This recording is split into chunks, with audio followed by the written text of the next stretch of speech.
Dicen, hermanos, que el hubiera no existe, ¿verdad? Pero, ¿cuál sería la historia? ¿Cuál sería esta historia de un México sin tanta enfermedad ante el COVID? ¿A qué me refiero con la enfermedad? ¿Cuál hubiera sido la historia de un México que a lo mejor, si no hubiera tenido tanta obesidad, se cuidaran todos, se cuidaran en su alimentación, la historia sería otra? En un lugar donde la hipertensión, los problemas de enfermedades respiratorias, la diabetes, es uno de los problemas principales de nuestro país, sería diferente si pudiéramos cuidarnos y hacer algo al respecto desde antes que viviéramos esta situación de la pandemia. Y es que, hermanos, parece que nos tienen que advertir o tiene que pasar algo en nuestra vida para que podamos nosotros actuar. Es decir, ¿tendría que venir una pandemia para decir, ahora me tengo que cuidar? ¿Tendría que venir algo de este tipo de calamidad, de esta magnitud para decir, ahora sí ya me tengo que cuidar? Una advertencia fuerte para poder cuidarme. ¿Eso es lo que tendría que hacer? La realidad, hermanos, es que no estábamos preparados. Nadie lo estaba. Absolutamente nadie estaba preparado para cuestiones como estas. ¿Y los cristianos estaban preparados? Tampoco. Y nosotros como cristianos maduramente, espiritualmente, en carácter, ¿estábamos preparados para una situación como esta? Por el hecho de ser cristianos, aún así, no estábamos preparados, hermanos. Tampoco. Y lamentablemente, hermanos, para muchos, el viaje comenzó con el COVID. Porque ese es el título de nuestra serie, ¿verdad? El viaje. Para muchos, el viaje comenzó a partir desde que esta situación llegó a nuestra vida. Y no comenzó el viaje desde que nosotros comenzamos a creer en el Evangelio. Esa debe ser nuestra realidad, hermanos. El viaje no comienza cuando una situación fuerte viene a nuestras vidas. El viaje comienza cuando estamos en el Evangelio, cuando decidimos seguir a Cristo, confiar en Cristo. Ahí comenzó el viaje, no desde antes, hermanos. Es por eso, hermanos, que Pedro en este momento quiere que ellos tengan eso en su mente, que ellos puedan decir que el viaje es desde ahorita, no es cuando vengan estas calamidades en el futuro. En el futuro empieza desde hoy. Y Pedro, hermanos, Pedro quiere que la vida en la fe, en la esperanza, quiere decirnos que esta comienza con Cristo y que la santidad también empieza desde que decidimos seguir a Cristo. No después, no en el futuro, desde que decidimos seguir a Cristo comienza esta gran travesía, hermanos. Y recordemos, hermanos, que el contexto en que Pedro está hablando estas cosas no los está diciendo en un momento de suma paz para los creyentes que están ahí en Asia Menor. Ellos están viviendo rechazo por ser cristianos, tribulaciones por su cristiandad, y lo que les está diciendo es que ese es el comienzo del viaje. El viaje ya empezó, ¿sí? Ahora, nosotros nos preguntaríamos, ¿por qué pasa esto? ¿Por qué nosotros creemos que el viaje tiene que empezar cuando venga una calamidad a nuestras vidas? ¿Por qué no lo reconocemos desde el inicio de nuestro cristianismo? Y es lo que dice en el versículo 13. Acompáñenme en el versículo 13, hermanos. Acompáñenme en el versículo 13, hermanos. Dice, no estamos conscientes. Pedro dice, perdón, hermanos, me confundí. Versículo 13 dice, por tanto, ceñid los lomos de vuestro entendimiento. Sed sobrios y esperad por completo en la gracia que se os traerá cuando Jesucristo sea manifestado. Ahora, aquí dice, primeramente, Pedro lo que nos está queriendo entender es que debemos estar conscientes desde el inicio, hermanos. Debemos estar conscientes desde el inicio de nuestra cristiandad. Porque la realidad es que no estamos conscientes, hermanos. Pedro dice, ciñe tus lomos, los lomos de vuestro entendimiento y sed sobrios.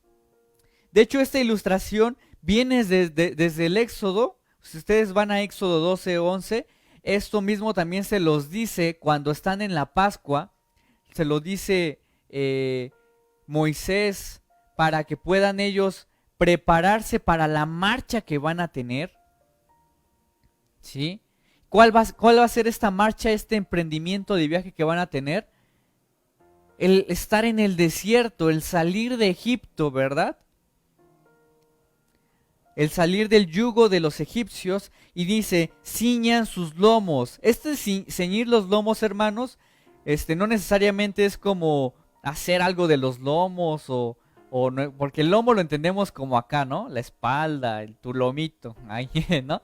No se está hablando de eso. Los lomos, y es una expresión judía para que ellos se arremangaban sus batas o sus túnicas, más bien, se arremangaban sus túnicas para poder correr con más libertad. Es como si hoy en día te dijeran, agárrate bien los pantalones porque vamos a un viaje, vamos con toda la actitud de ese viaje, prepárate, amárrate bien los zapatos, ciñe bien todo tu cuerpo para este viaje que vamos a emprender.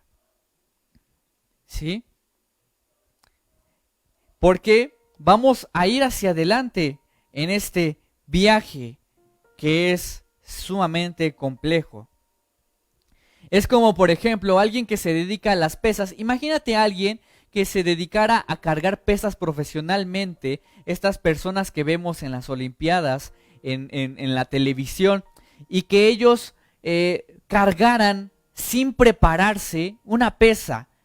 ¿Cómo les costaría? Les costaría bastante no tener la postura, no tener como que el polvo en sus manos para que no se les resbale. Si no se prepararan desde antes de cargar bien la pesa, al parecer pensamos que es algo así fácil de levantarlo, ¿no? Pero desde antes de subir a la plataforma, ellos se preparan, se aprietan bien su traje, están todos sus músculos preparados, listos para poder cargar esa pesa, hermanos. Y si no se preparara, ¿qué va a pasar cuando la carguen así? Se les va a ir todo el peso encima. ¿Sí? Desde antes ya está así como tocándose las palmas de las manos, viene hasta con salivita, ¿no? Y venga a levantar esa pesa. Sí, hermanos, eso es lo que dice Pedro, que estén conscientes, que se preparen, cíñense sus lomos, vamos adelante, prepárense bien, que esto no los agarre de sorpresa, sino que desde el inicio, desde su cristianismo, sean conscientes de lo que viene. Segunda cosa que nos dice es que sean sobrios y que esperen en la gracia. Ahora, esto de ser sobrio, hermanos, muchas veces lo entendemos como el ser sobrio es igual a una persona que no tiene o no está embrutecida por el alcohol. ¿sí? Sed sobrios es igual a sin alcohol. Pero no, desde los judíos todos ellos pensaban que el ser sobrio tiene que ver con una cuestión de dominio propio. Una persona, hermanos, imaginemos en un sismo, una persona está comiendo tranquilamente y en eso viene un sismo y esa persona que de pronto se estresa, está gritando, yendo de un lado para otro, corriendo y no sabe para dónde ir, no es una persona sobria. Y una persona también, hermanos, que imaginemos que hoy la ves enojada, está como muy airada, no te dirige la palabra, pero al día ya está bien, tranquila, contenta, pero al siguiente día está triste, está decaído, y al siguiente día está de otro humor. Eso no es una persona sobria. Y Pedro lo que está diciendo es que tienen que ellos ser sobrios, mantenerse en una actitud ante el porvenir, que esta actitud comienza no no después de estas tribulaciones, comienza desde antes, se están preparando, tengo una actitud desde antes que debo de ser sobrio, que debo de mantener mis actitudes controladas por Jesucristo, por mi Padre, por Dios. Entonces, ¿para qué quiere esto Pedro? ¿O por qué nos está diciendo esto Pedro? ¿Para qué? Aquí viene lo interesante, hermanos. Dice, para esperar. ¿Sí? ¿Para qué? Para esperar. ¿Por qué, hermanos? Porque, fíjense, hermanos, ¿cuántos de nosotros en medio de las tribulaciones oramos para poder ya llegar del otro lado? Para salir de la tribulación. Y pocos oran para poder esperar en la tribulación. De manera, hermanos, que la sobriedad, el tener una actitud desde antes de lo que va a pasar, no después, no en el futuro, no cuando esté la situación, si la tenemos desde antes, si somos sobrios, si mantenemos y nos ceñimos bien nuestros pantalones para lo que viene, si tuviéramos todos esa actitud, hermanos, desde que somos cristianos, desde que Jesús nos llama a nuestra cristiandad, la respuesta ante la tribulación sería totalmente otra. Si tuviéramos esa actitud, hermanos, desde antes de las tribulaciones, nuestra respuesta sería otra. Eso es lo que quiere Pedro. Para eso quiere Pedro que tengamos esa actitud. Para esperar, dice, esperar por completo en la gracia que os traerá cuando Jesucristo sea manifestado. Ahora, hermanos, tenemos esa actitud, muy bien, ya la tenemos, somos conscientes de eso antes de las tribulaciones, antes desde el momento en que empezamos nuestra cristiandad, somos conscientes y luego, ¿qué sigue? ¿Qué pasa? ¿Hasta ahí? No, dice el versículo 14, como hijos obedientes, no os conforméis a los deseos que antes tenías, estando en vuestra ignorancia. Ya lo dijimos antes, hermanos. Esperar no es igual a pasividad. Porque uno dirá, bueno, dame Dios paciencia mientras espero aquí. Eso no es necesariamente la espera para Jesucristo o la espera de la gracia. La espera es igual a obediencia. La espera es igual a obediencia. Lamentablemente muchos creemos que esa obediencia o esa espera en la obediencia es una carga. ¿Sí? que es una carga el obedecer donde están las tribulaciones. Y es que lo que está aquí diciendo Pedro es que si lo ves así, si lo ves así con el tiempo, te querrás regresar del viaje.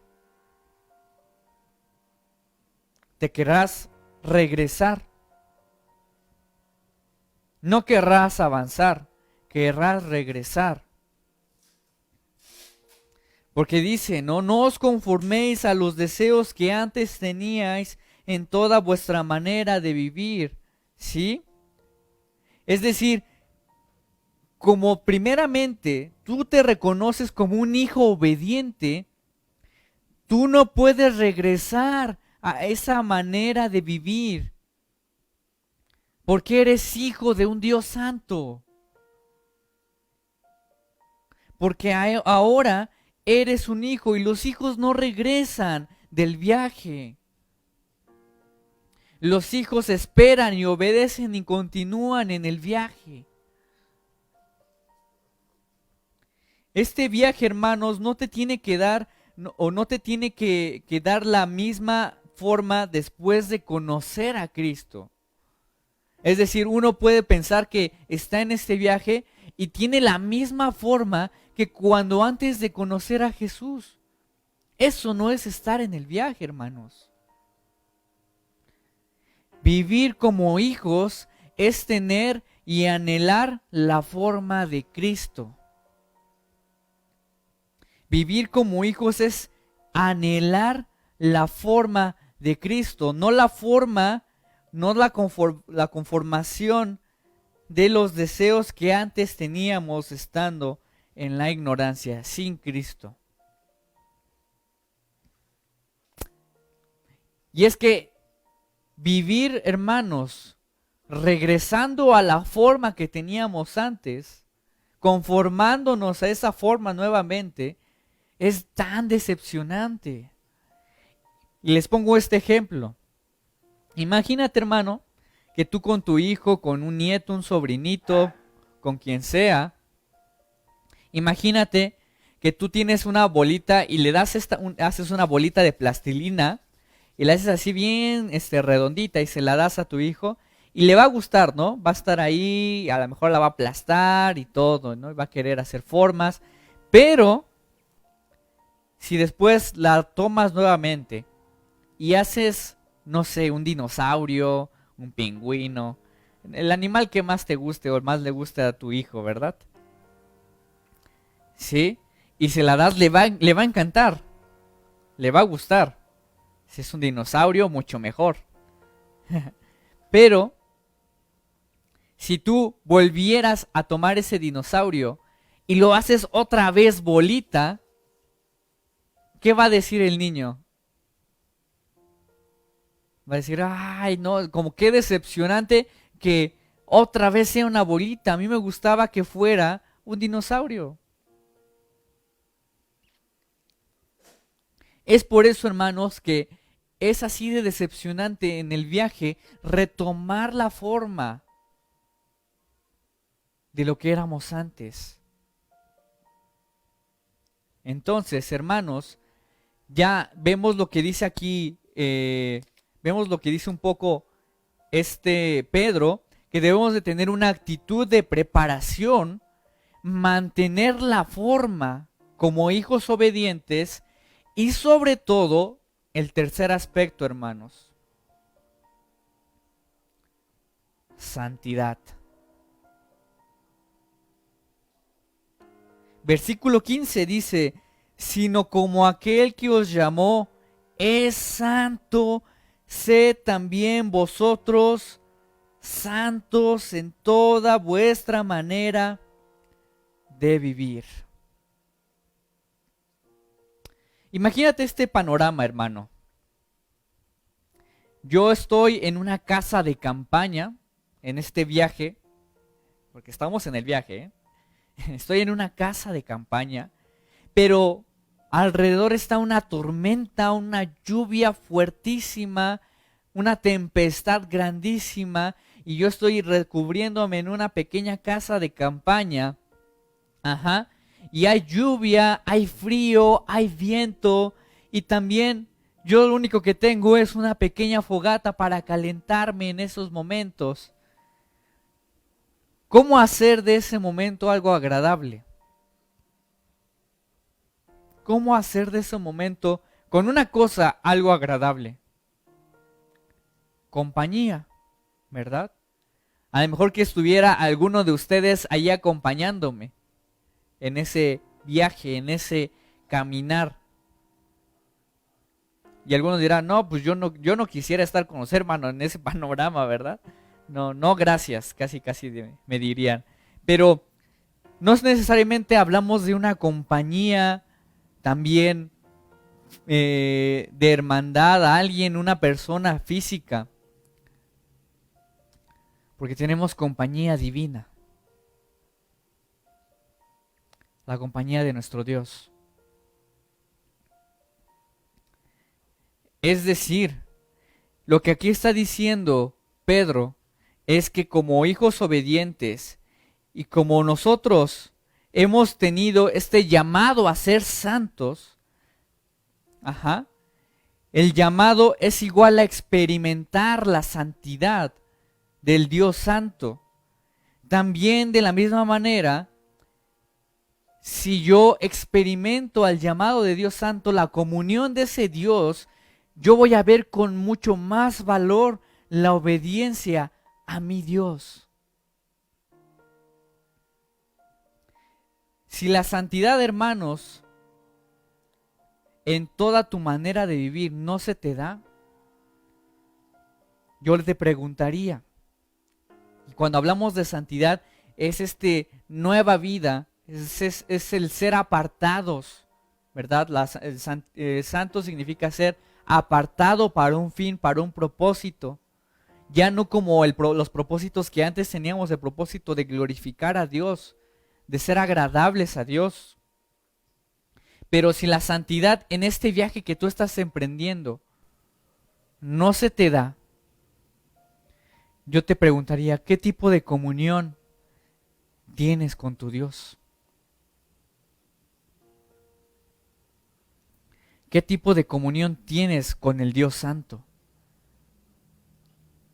Porque dice, fíjense, quiero leerles lo que dice el Salmo 34, porque a eso me refiero con la comunión, con la compañía de Dios en medio de la tormenta, en medio del frío. Dice el Salmo 34, si me lo dejan leer, hermanos. Salmo 34, del versículo 12 al 14. Dice, hermanos, la palabra de Dios. ¿Quién es el hombre que desea vida, que desea muchos días para ver el bien? Guarda tu lengua del mal y tus labios de hablar engaño. Apártate del mal y haz el bien. Busca la paz y síguela. Busca la paz y síguela.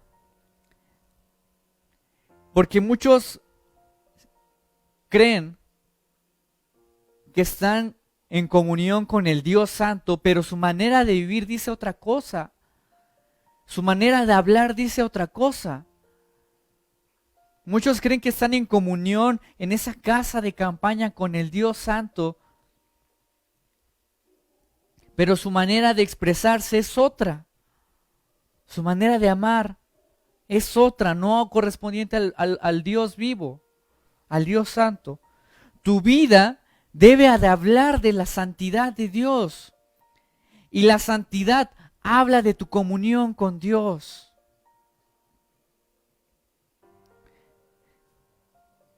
Deben de ser como aquel que los llamó fuertemente a esa santidad. Sed también vosotros en toda vuestra manera de vivir.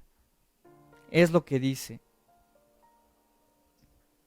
Si tú fuiste apartado, hermano, eso es lo que deberías de dar. No sé si tú has visto, y a mí me es interesante, que tú, si quieres el experimento, pon una naranja podrida, o que ahí tiene hongo, ya está con lama, junto con varias, ¿y qué va a pasar? Se va a a ser igual las otras que le rodean, con lama, con hongos. Pero como tú has sido apartado, y si tú apartas una de ese grupo, ¿qué crees que va a pasar, hermanos? No se va a contaminar esa naranja. Tú estás siendo apartado, eres santo. Vive como el Hijo de Dios santo también. Ahora, hermanos, qué difícil es vivir apartado, ¿verdad? Muy difícil.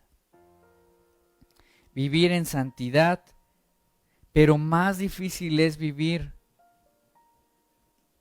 en aflicciones y con santidad. ¿Por qué digo esto, hermanos? Recientemente mi padre me comentaba de un hombre que recibió la noticia de uno de sus de su ex esposa, y su ex esposa le decía que ya no lo quería ver, pero este hombre era alcohólico, y este hombre recibió la noticia de ya no te quiero ver, ya no te quiero ver nunca más.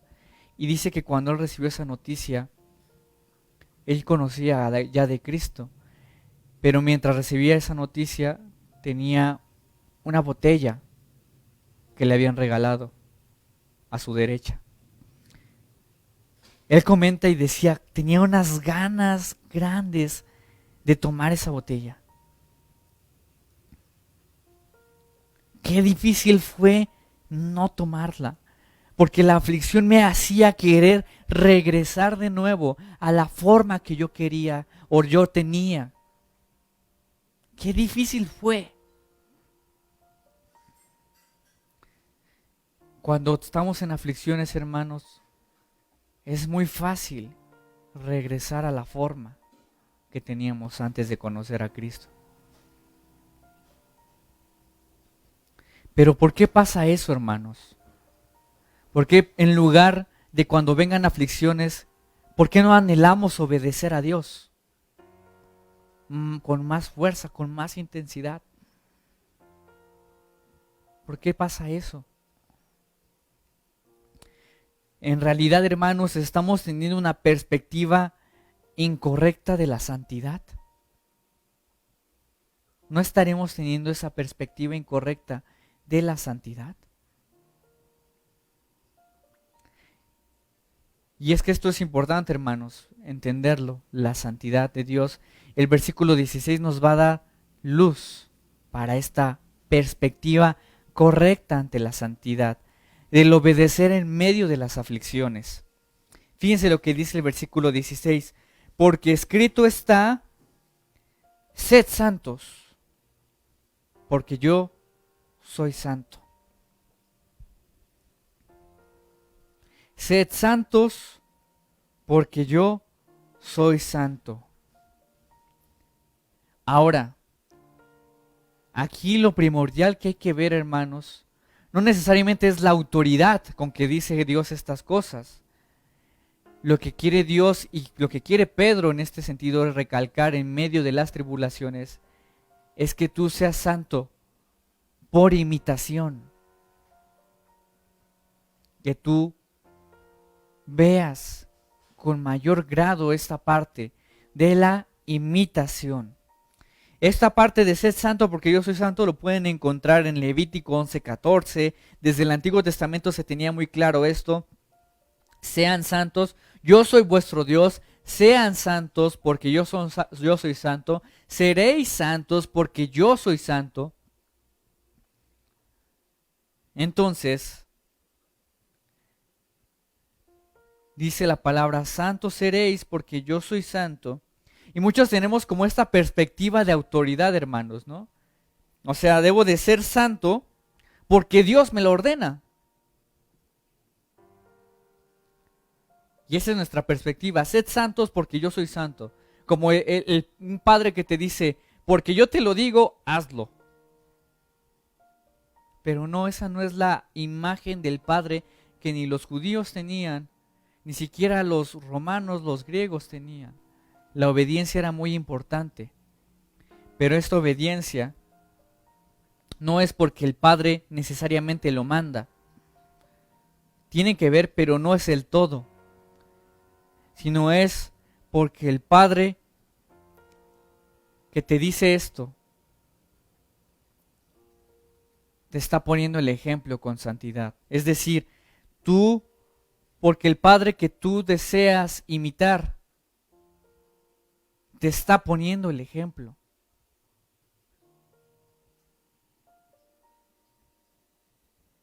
Imaginemos esta idea, hermanos. Un niño que está con su padre y, y él lo ve y a lo mejor este padre es un bombero, un policía, un médico. Y él dice, cuando yo sea grande, no sé si también te ha pasado a ti como padre o como madre, el hijo o la hija, cuando yo sea grande quiero ser como mi papá. Quiero ser como mi papá. Quiero dedicarme a lo que dice mi papá. O si tú lo llegaste a decir también como hijo.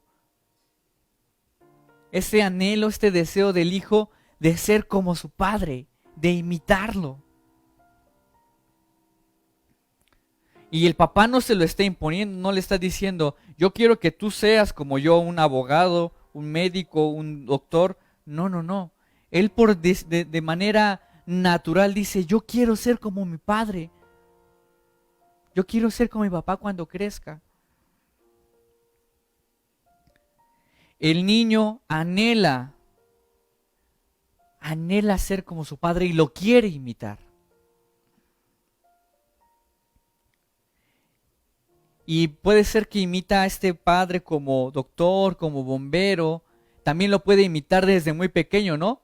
Puede decir, quiero ser como mi papá, como ese policía. Y juega de pequeño a ser policía y está así con sus amigos. Yo soy policía. O quiero ser doctor, ¿no? Y está ahí jugando con sus amigos y a lo mejor con sus papás también diciendo, abre la boca, ¿no? Ya desde ese momento está imitándolo. Ya imita a su padre, porque le anhela, tiene ese deseo de poder anhelar esa misma cosa que él está haciendo. De la misma manera, el hijo, el creyente, el cristiano anhela esa santidad del Padre de manera natural. No como una carga, sino porque es un deseo de imitación.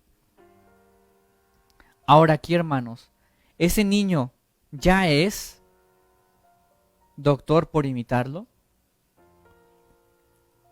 Ese niño ya es policía por imitar a su padre, a su madre. Ese niño ya es bombero por imitar a su padre desde pequeño. ¿Ya lo es? No, hermanos, todavía no lo es. Es más, una mejor traducción de esto que nos dice de sed santos porque yo soy santos sería más a futuro. El verbo está en futuro, hermanos. Serán santos o seréis santos porque yo soy santo. Serán todavía falta para que ustedes me imiten. O sea, yo quiero que me imiten así como ese niño imita a su padre de pequeño. Pero todavía no son totalmente santos. Lo serán cuando el Hijo del Hombre venga en gloria por nosotros. Cuando le veamos cara a cara, serán santos. Y esa es nuestra meta, hermanos, la santidad perfecta. Que ya lo imitamos desde ahorita, pero aún no llegamos a la santidad perfecta. Imagínate.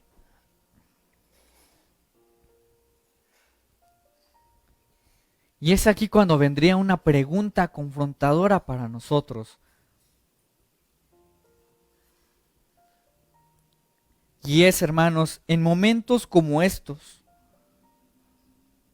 en momentos de tribulación como esta que estamos viviendo, en momentos de angustia, donde ha faltado la economía, donde ha faltado la salud, ¿piensas en tu santidad? En momentos como estos, hoy, ¿tú piensas en tu santidad? Porque, hermanos, el lema de hoy en día no es sean santos porque yo soy santo, sino es sobrevivan, sálvese quien pueda ahorita. Y eso no debería de hacer. Porque lamentablemente el mundo sí está así como, Dios, me duele aquí, Dios, me duele acá. Y no está mal, hay que venir con esas cargas, evidentemente Dios las anhela, desea que lo expresemos. Pero muy pocos dirán, Dios, purifícame aquí, Señor. Purifícame. Ayúdame. Quiero imitarte, Señor, en momentos como estos. Y bajo esta perspectiva, hermanos, las aflicciones se hacen pequeñas para que la obra y la santidad de Dios sean grandes en mí. Las tribulaciones se quedan pequeñas porque yo quiero o anhelo, mi deseo es imitarle a Él. Decía Charles Spurgeon, uno de los más grandes predicadores, conocido como el príncipe de la predicación, decía, nuestras gotas de dolor se olvidan en el océano de las aflicciones de Cristo. Lo repito, nuestras gotas de dolor se olvidan en el océano de las aflicciones de Cristo.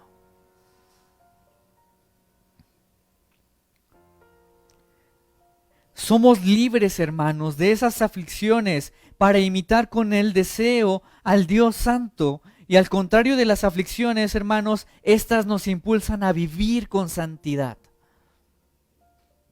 Estas deberían impulsarnos a vivir con suma intensidad en la santidad. En momentos como estos, ¿en qué piensas, hermanos? ¿Pensaremos en nuestra santidad? ¿O pensaremos más en las aflicciones? Y quisiera despedir, hermanos, y terminar esto con esta frase de Dios para ustedes. No hay mejores pruebas que aquellas que te acercan al corazón de un Dios santo. No hay mejores pruebas que aquellas que te acercan al corazón de un Dios santo. Si esas pruebas y lo que hoy hemos visto te han acercado al Dios santo, felicidades, porque Dios está cumpliendo su propósito en ti. Y si no es así, acércate al Dios santo, que solamente por Cristo Jesús en la cruz podemos hacerlo y poder ser purificados por Él. Una comunión que nos acerca al Dios santo. Oremos, hermanos.